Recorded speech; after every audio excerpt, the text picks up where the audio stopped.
Kansas City Chiefs are preparing for a crucial matchup against their AFC West rivals, the Las Vegas Raiders, this Friday, and the team just received significant injury updates that could reshape their game plan. Head coach Andy Reid confirmed that running back Isaiah Pacheco and defensive end Charles Omenihu are both expected to play, barring any setbacks. The return of these two players couldn't have come at a better time, as the Chiefs aim to bounce back after 2 weeks of less than stellar defensive performances while maintaining their offensive momentum. ESPN Chiefs reporter Adam Ticker also reiterated the positive outlook, signaling a sigh of relief for fans eager to see the team return to full strength.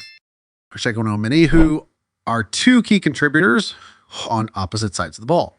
Their return marks a step towards stability as the Chiefs head into the final stretch of the regular season. However, the coaching staff is keen on managing their workloads to prevent any risk of re-injury, particularly with the playoffs looming. Their cautious approach reflects a clear understanding that while every game matters, the Chiefs' ultimate goal is to ensure their roster is at peak performance when the postseason begins. Isaiah Pacheco's return is particularly exciting for the Chiefs' offense. Known for his aggressive running style and explosiveness, Pacheco has been a game changer in the Chiefs' backfield. Even in games where he doesn't receive a heavy workload, his mere presence demands attention from opposing defenses. With Kareem Hunt and Samahaji pairing stepping up admirably in Pacheco's absence, the Chiefs have maintained a respectable running game. However, Pacheco brings a level of unpredictability and power that is hard to replicate. Andy Reid has indicated that Pacheco's role on Friday may be limited to 6 or 7 carries as the team looks to gradually ease him back into the lineup. Even so, his ability to pick up tough yards and extend plays can provide a spark for the offense and open up opportunities for Patrick Mahomes in the passing game. On the defensive side, Charles Omenihu's return may be even more impactful. The Chiefs' defensive line has struggled to generate consistent pressure on opposing quarterbacks in recent weeks, and Omenihu's absence has been a major factor. Chris Jones. George Karlaftis and Mike Dana have been productive at times. The unit as a whole has lacked the consistent push needed to dominate the line of scrimmage.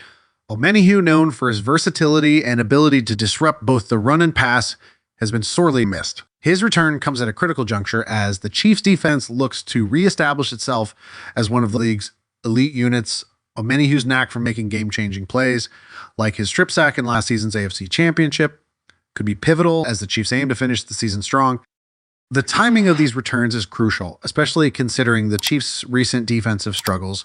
Over the past 2 games, the Chiefs have allowed 57 total points, an uncharacteristically high number for a defense that has been among the league's best for most of the season. Against the Carolina Panthers, rookie quarterback Bryce Young found surprising success exploiting gaps in the Chiefs' secondary. This has highlighted a critical issue. Without a consistent pass rush, even average quarterbacks can find opportunities to exploit the Chiefs' defense. Omenihu's return could help alleviate this issue by applying pressure on opposing quarterbacks and forcing quicker decisions, which in turn helps the secondary. The Raiders, despite their struggles this season, remain a tricky opponent. Divisional games in the NFL are notoriously unpredictable, and the Raiders are sure to bring their best effort. Interim head coach Antonio Pierce has energized his team, and players like Max Crosby, who has a history of tormenting the Chiefs, will be looking to disrupt Kansas City's plans. Rookie quarterback Aiden O'Connell has shown flashes of potential, and tight end Brock Bowers has emerged as a reliable target in the Raiders' passing game.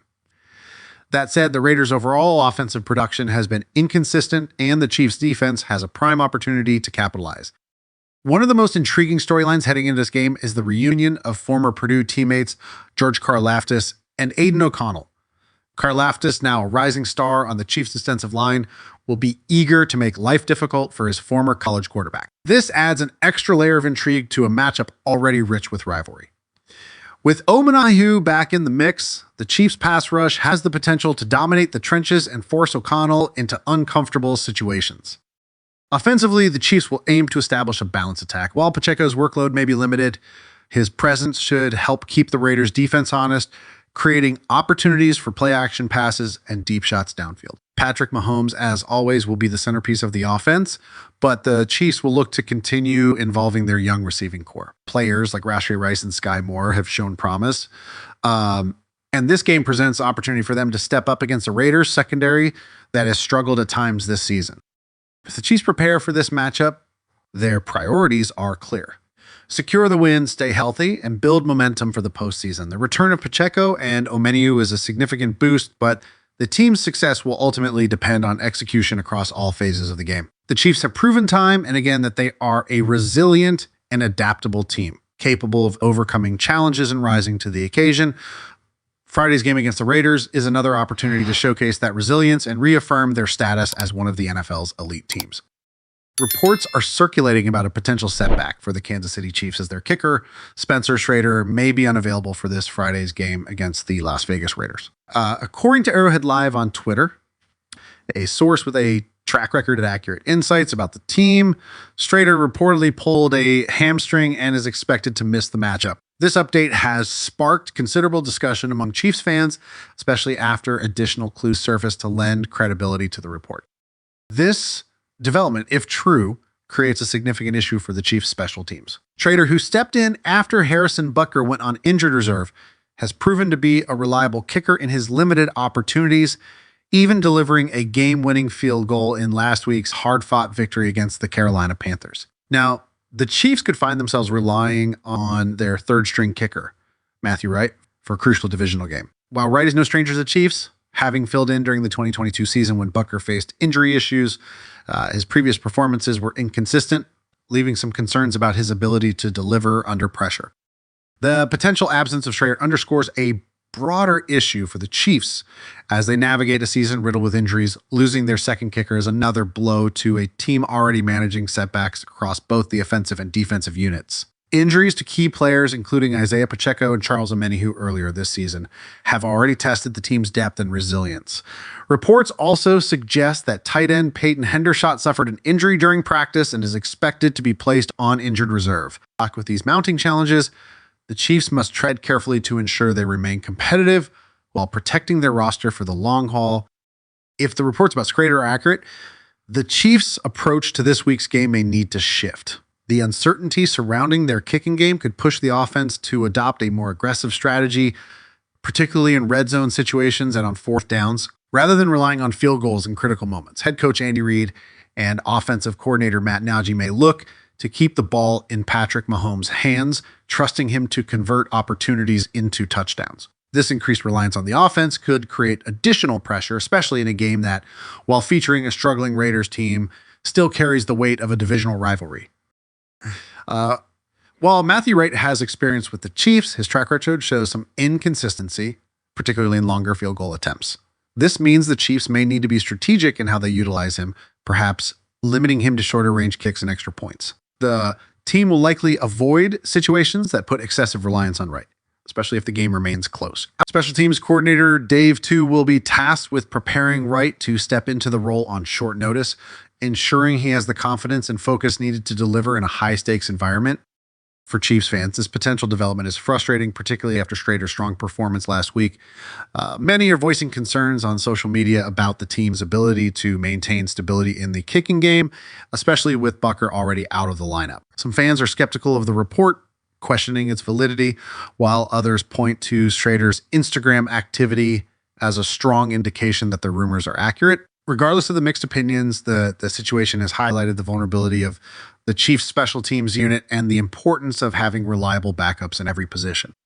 This week's game against the Raiders may not seem like the most challenging matchup on paper, given the Raiders' struggles this season. However, divisional games are notoriously unpredictable, and the Raiders will undoubtedly approach this contest with intensity. Interim head coach Antonio Pierce has managed to inspire his team since taking over mid-season, and divisional rivalries often bring out the best in underdog teams. Additionally, players like Max Crosby, who has consistently expressed disdain for the Chiefs, will likely approach this game with added motivation for the Chiefs. Minimizing mistakes and executing efficiently in all phases of the game will be crucial. Another factor to consider is how the potential absence of a reliable kicker might influence the Chiefs' game plan in close scenarios. While the offense has shown flashes of brilliance this season, there have also been moments of inconsistency. This could make the prospect of leaving points on the field due to a less reliable kicker even more concerning. To mitigate this risk, the Chiefs' offensive line will need to provide strong protection for Mahomes, allowing him the time to make plays and capitalize on scoring opportunities. As the Chiefs continue their preparation for Friday's game, Fans are eagerly awaiting official confirmation regarding Schrader's status.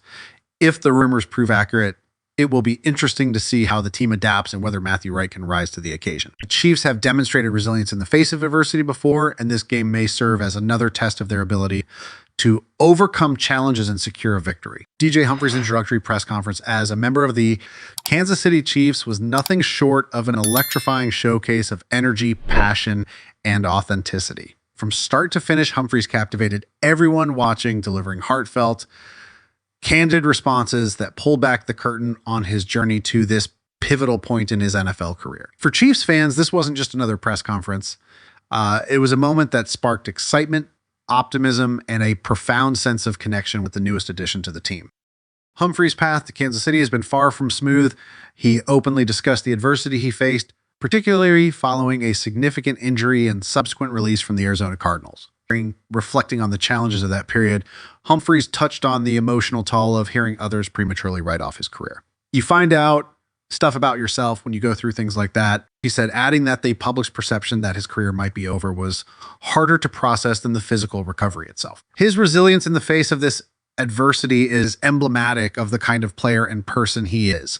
A competitor who thrives on proving doubters wrong and finding strength in the midst of struggle. One of the most striking aspects of Humphries' presser was his ability to turn what could have been a negative narrative into a source of renewed energy.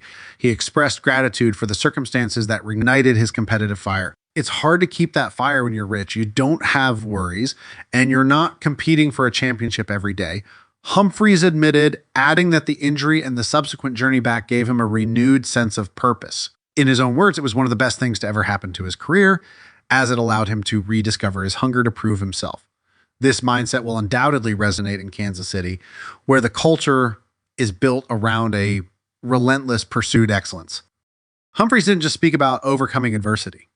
He also embraced the opportunity to join a team with a championship pedigree. He acknowledged that coming into a franchise like the Chiefs, with established leaders such as Patrick Mahomes, Travis Kelce, and Chris Jones, relieves him of the need to set the standard. Instead, he relishes the chance to step into an already high-achieving environment and elevate his own performance to meet the expectations set by the team's culture. I don't have to set the standard. I just have to make sure I'm with the guys, he said, emphasizing his commitment to fitting seamlessly into the team's ethos. One particularly daring moment came when Humphries shared an anecdote about his 8-year-old son, Dash.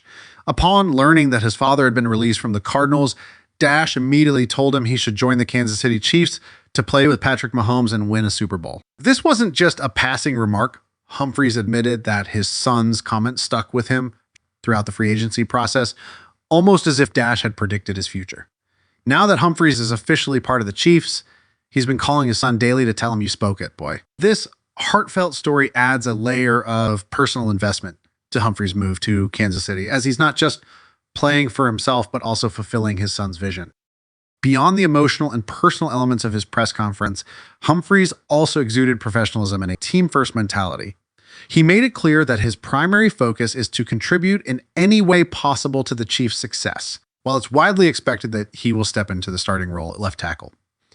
Humphries downplayed any sense of entitlement, emphasizing that he's simply there to play football and support the team however he can. I have full faith in this organization to put me where I need to be. My job is to go out there, block the end, and do what they ask of me. He said this humble yet confident approach underscores why Humphries is such a valuable addition to the roster. Humphries also spoke at length about his role as a mentor to younger players such as rookie Kingsley, Sumataya, and Wanya Morris. He views passing on his knowledge as an integral part of his responsibilities, citing the guidance he received from veterans earlier in his career. None of us woke up knowing how to take a pass set or block the end, he said, emphasizing that his goal is to share what he's learned and ensure the next generation of players is better equipped for success. This mindset not only reflects his leadership qualities, but also highlights his commitment to leaving the game in a better place than he found it. The excitement surrounding Humphries' addition to the Chiefs isn't just about his potential impact on the field, it's also about the energy and perspective he brings to the locker room. His journey from a struggling team through injury to franchise with championship aspirations, provides him with a unique outlook that can inspire his teammates. His story of perseverance and determination is exactly the kind of narrative that resonates in a locker room, especially one as tight-knit and success-driven as Kansas City's. For Chiefs fans, Humphries' press conference wasn't just a chance to learn about a new player. It was a moment of pure inspiration. His charisma, passion, and authenticity left a lasting impression, with many viewers walking away feeling as though they had just watched one of the most genuine and engaging introductory pressers in recent memory. This wasn't just a player ticking boxes or offering generic sound bites. This was someone who truly understands the significance of the opportunity before him and is ready to give his all to make the most of it. In the end, DJ Humphries' arrival in Kansas City feels like more than just a roster move. It feels like the perfect marriage of player and team. He brings the physical tools, the mindset, and the leadership qualities that align perfectly with the Chiefs' pursuit of greatness. As the team aims for a third consecutive Super Bowl, Humphries' presence at left tackle could be the stabilizing force that helps propel them to even greater heights. And if his on-field performance matches the passion and determination he displayed during his press conference, the Chiefs are in for something special. Chiefs Kingdom, buckle up. DJ Humphries is here, and he's ready to make his mark. Go Chiefs! Thanks for watching. See you in the next video.